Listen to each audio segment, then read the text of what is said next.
everyone, I'm Dana Maybe, and these are my unpopular or offensive K-pop opinions. Now, I'm pretty sure most of these opinions are indeed unpopular, but I kind of put offensive on there for the cloud. You know what it be like sometimes. I do have a couple opinions that I guess would be considered offensive, but I would more call them controversial, I guess. So, yeah. Other than that, you guys know the drill about K-pop opinions. Don't get offended. If you do, leave. If you have any questions, comment down below. If you make sure to put your own opinions in the comments. I would love to read and hear them. I do have one tiny disclaimer. You might hear it. English isn't my native language, and neither is Korean. So if I pronounce any English or Korean words or names wrong, please do correct me, but don't be rude about it. I am trying my best.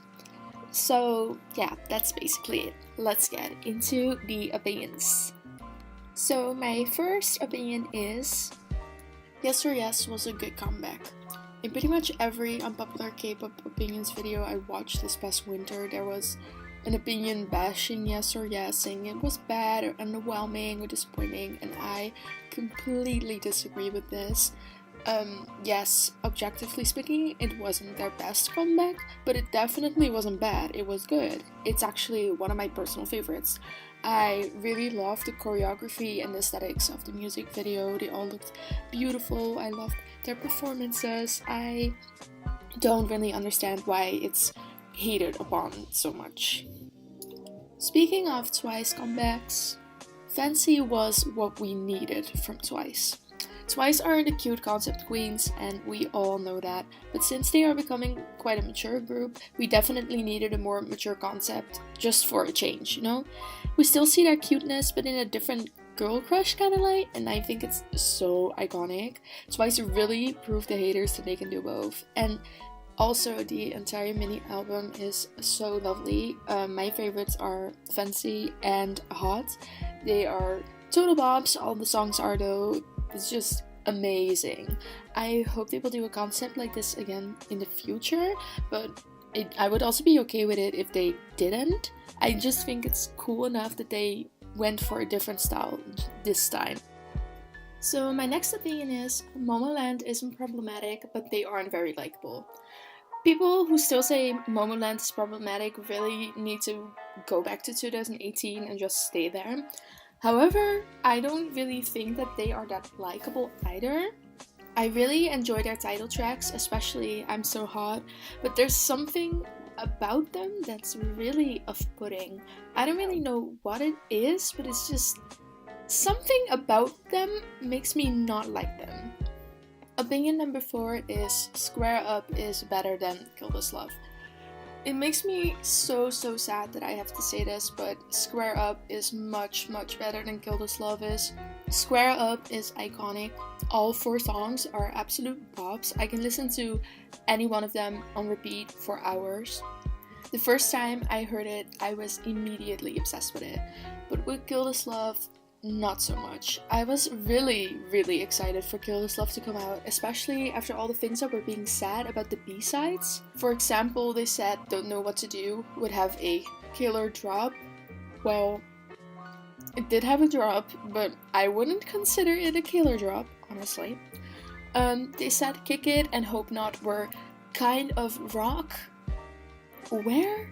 Like, I'm sorry, I'm not a rock expert, but as far as I know, using guitar in your music doesn't automatically make your song a rock song. And Kick It didn't even have a guitar, it was only Hope Not, and Hope Not definitely isn't rock either. I really liked Kill This Love, like the song, the title track, it's great, it's amazing. But the B-sides were just really disappointing to me. Especially after all that was being said about it, about how great they would be. Now, after a couple of weeks, it's been a month since it has been released, and after a lot of listens, I do like the songs, and Don't Know What to Do is actually my favorite out of the 4 at the moment. But Kick It, it's okay, but it's not what I wanted it to be, and Hope Not is kind of like a a not as good version of Stay. I don't know. Like, it makes me really sad that I have to say it, but that's just what I think. It's what it is. Square Up is simply better. Next opinion is, I don't like Blackpink's live instrumentals. I have watched many live performances of their tour and now Coachella as well, and I really do not like the whole live band concept. Their songs are electronic, throwing a random guitar in it isn't a good match.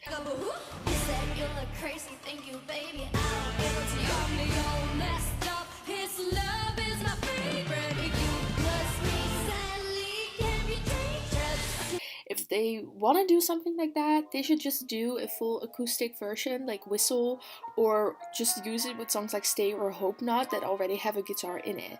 It makes D4 and Kill This Love awful to listen to. It's so random. It doesn't fit the songs at all, and it just doesn't sound flattering or anything. Now on to a very short opinion. Mamamoo is the best vocal girl group at the moment. There's not much else to say other than Mamamoo has the best vocals. I'm not even a fan of them or their music. It's not my taste, but it's just facts, honestly. Listen to them live, listen to their MR removes. They are the actual definition of eating CDs. And that's the Z. Now the next one is Senorita wasn't as good as Hann and Latata. Senorita was nice, it was great, I did really like and enjoy it, but it wasn't as good compared to Hann and Latata. However, I made, oh my god, it's the best thing ever. Put It Straight is such a masterpiece. What's Your Name is the ultimate dance bop, and Give Me Your and Blow Your Mind are also absolute bops. I'm not sure if I prefer I Made over I Am, because I Am also is such an amazing mini album, but I love both so much. Stan Talent, Stan G Idol. Now another Blackpink opinion that I have is Jennie deserved to go solo first, but there should have been less time in between. Jennie going solo first makes a lot of sense. She is the center and the most popular member, and her solo is probably going to be the most profitable out of the four. So it makes sense to me that she was the first to go. However, I think it's ridiculous that we are already in mid-2019 and Rosé hasn't had a solo yet. The longer it takes, the more YG makes it seem like Jennie's privileged, and that's something that doesn't really help her reputation at the moment. If YG wanted to do it right, he should have let Jennie have her solo in November and then do Rosés in like January or February, then had Kill This Love be released in April, then do Lisa's solo in May or June, and Jisoo's in July or August. They probably didn't even start with Lisa's solo yet, let alone Jisoo's, so it's gonna take ages before all of them have their solos, and Jennie is sadly gonna get a ton of hate for it because she was first, which isn't fair at all, but it's what's gonna happen. Opinion number, I don't even know, is Dollar Dollar was a great debut. Like Yes or Yes, a song that I often see being hated on is Dollar Dollar, and I think it's the best debut I have seen so far as long as I have been into K-pop. Yes, even better than Latata. The concept is great, they are very talented dancers, and they also sing really well live for rookies, in my opinion.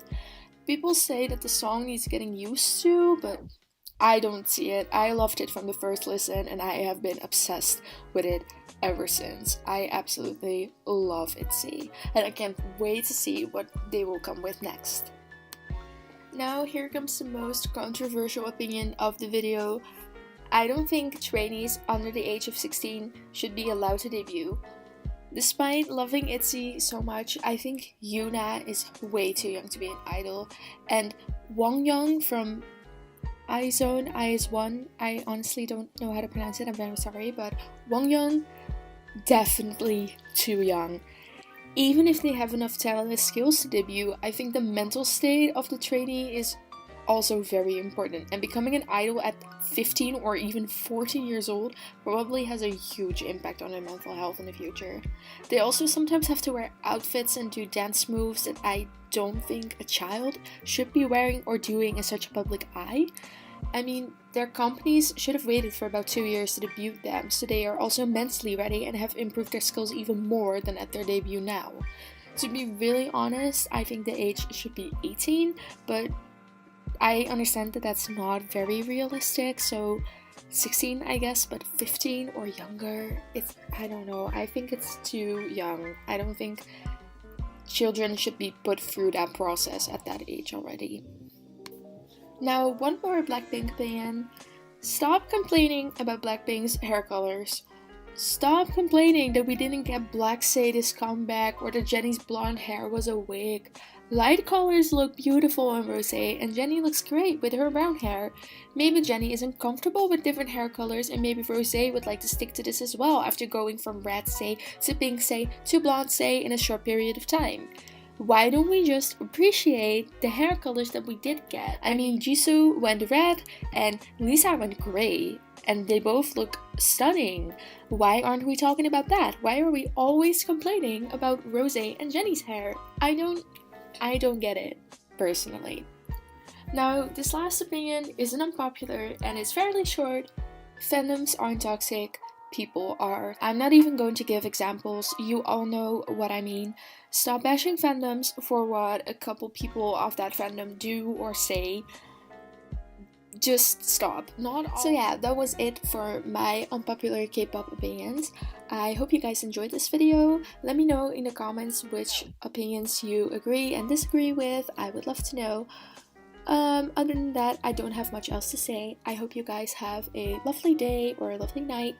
And yeah, bye!